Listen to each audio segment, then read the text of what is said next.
When we interrupt people, as Gene said this morning, when we fail to give our full attention to people, we run into problems.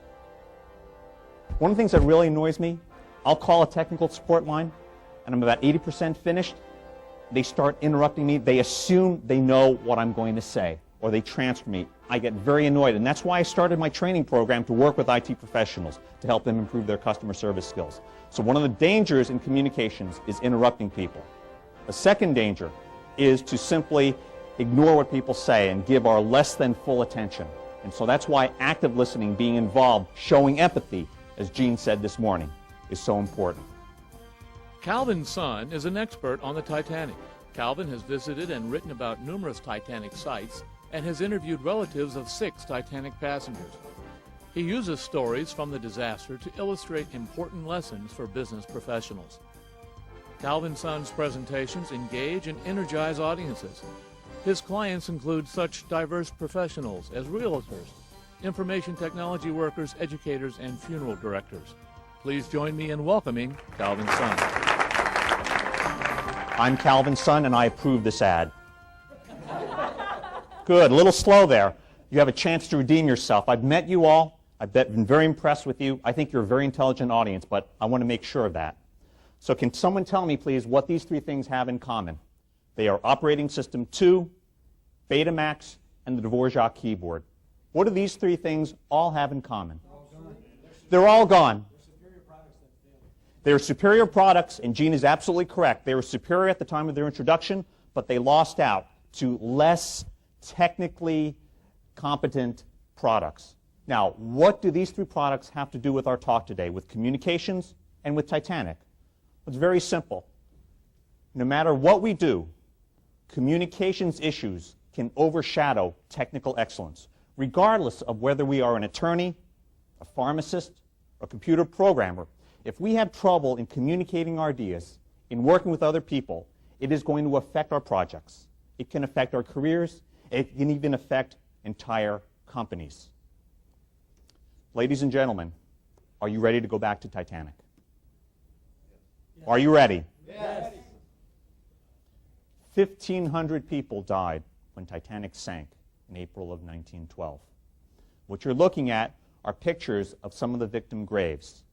What we're going to be doing is looking at some of the communications issues that occurred during and after the Titanic disaster. We're going to examine them and see what we can learn. The reason is that I really believe in what Santayana said, that those who do not remember the past are doomed to repeat it. We're going to look at 3 specific aspects of communications, and we're going to look at examples from Titanic. And those examples and those lessons are issues with listening, issues with keeping others informed, and third, issues with using diplomacy and tact in communicating with other people. First lesson is listening. We're looking at a picture of Jack Phillips.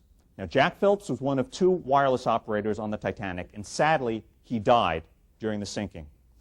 At about 11 p.m. on Sunday, April 14th, he sent a rather rude message to a ship nearby. He said to them, "Shut up, I'm working Cape Race." What he meant by that was that he was handling passenger messages, and he was working with the lighthouse at Cape Race on the coast of Newfoundland, and he didn't want to be bothered with this other ship. And the tragedy is that the other ship was trying to warn him about icebergs. When we interrupt people, as Gene said this morning, when we fail to give our full attention to people, we run into problems. One of the things that really annoys me, I'll call a technical support line, and I'm about 80% finished. They start interrupting me. They assume they know what I'm going to say, or they transfer me. I get very annoyed, and that's why I started my training program to work with IT professionals to help them improve their customer service skills. So one of the dangers in communications is interrupting people. A second danger is to simply ignore what people say and give our less than full attention. And so that's why active listening, being involved, showing empathy, as Gene said this morning, is so important. Our second lesson is the importance of keeping other people informed. We're looking at a picture of the Allison family. Hudson J.C. Allison was traveling in first class with his wife, Bess, and their 2 children, 3-year-old Lorraine and 1-year-old Trevor. They were also traveling with their nurse, a woman named Alice Cleaver. Now here's what happened. After the collision with the iceberg, all of the Allisons are together with the nurse in the stateroom. Then all of a sudden, Alice takes Trevor without telling Mr. or Mrs. Allison where they're going. She and Trevor get into a lifeboat. The lifeboat is lowered. They, along with everyone in that boat, are rescued. Hudson, Bess, and Lorraine spend the rest of the time looking for Trevor. In fact, Bess passed up at least one opportunity to get into a lifeboat. How many of you have small children? You know that panic you feel when you can't find your children? You can imagine what Bess Allison was thinking. They all died when the ship sank. Keeping other people informed, avoiding the unpleasant surprises, is a key skill in communicating with people. The way we explain things to people, and technical people are notorious for this, either explaining things over people's heads or talking down to them. So we want to make sure that we explain things at just the right level. I liked the example this morning about the firewall, using a teller as an analogy for a fire. That was an outstanding example, Jim. And third, the importance of keeping a united front. When we're dealing with people outside the company, we can't show that we have divisions within our organization. Our third lesson is the importance of diplomacy and tact. We're looking at a picture of John Law Hume. He had the nickname Jock. He was one of the band members on the Titanic. And as you probably know, all of the band members died. Jock Hume is buried in Halifax, Nova Scotia, and you're looking at a picture of his grave. He is one of 150 Titanic victims who are buried in Halifax in 3 cemeteries there.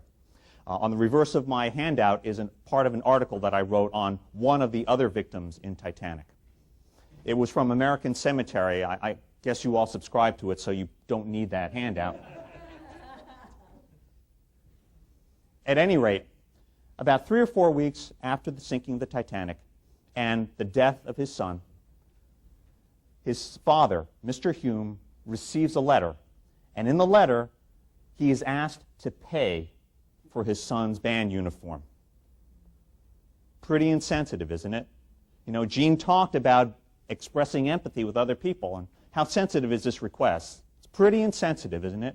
Now, from the person who's sending the letter, it makes sense to them. They're looking out for the financial well-being of the company. But given the circumstances of the sinking, it comes across as being insensitive.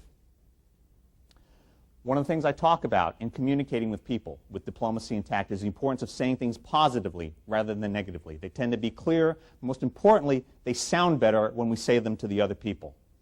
In addition, I talk about the importance of avoiding dangerous phrases. You know, there are things that we say that sound perfectly fine to us, but when they're heard by the other person, they come across as being offensive. We talk about alternatives. Now, let me give you an example. In the Chinese language, tone is very important. Tone is as important as sound. So the same sound said in a different tone can have a different meaning. When I say ma with a high-level sound, I'm addressing my mother-in-law. If I say ma with a falling rising sound, I'm calling her a horse. Got to be careful about what we say and how we say it. So what did we talk about today? We talked about the importance of listening, and we used the example of wireless operator Jack Phillips, who interrupted a ship nearby.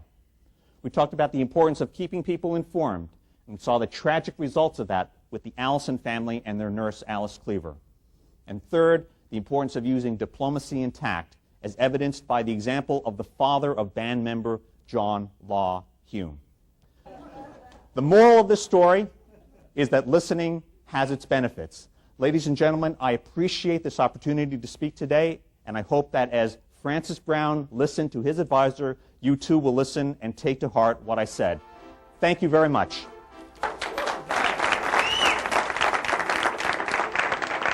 You just heard a small sample of what this great speaker can offer.